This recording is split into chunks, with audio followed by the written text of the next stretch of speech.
At tungkol naman po dun sa nagtatanong, no, dun sa mga tanong nila na kikita ka ba dyan? Nga, ganun ba? Kikita ka ba dyan sa pag-Facebook nyong yan, sa pag-reels na yan? Meron naman po, kaya lang sa isang banda, para ka pong nag-a-apply sa trabaho. Na nandun yung pasensya mo, nandun yung tiyaga mo, nandun ang sipag mo sa pag-isip ng kung ano-anong content.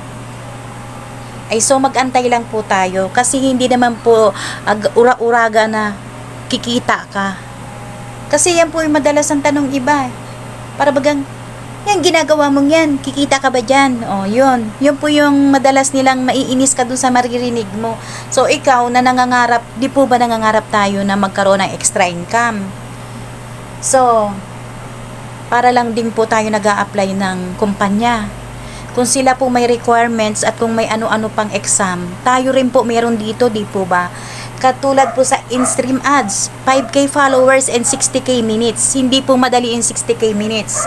Mabilis lang po yun kung magaling kang magpa-trending ng videos. Eh kung hindi, mag-live, live, and live, and live, and live ka. Araw-araw, kung umaga, hapon, para mabilis yung 60K minutes. Yan po yung technique ng 60K minutes sa in-stream ads. Yan lang naman masasabi ko, matuto pong mag-antay yung naiinip po sa atin at nanonood, at lalo na po yung ibang nakakakilala sa atin na akala nila kumikita na tayo, ay matuto rin po kayo mag-intay dahil kami rin po na nahihirapan dito kay Lolo, nag-aantay din kami. Yun lang po.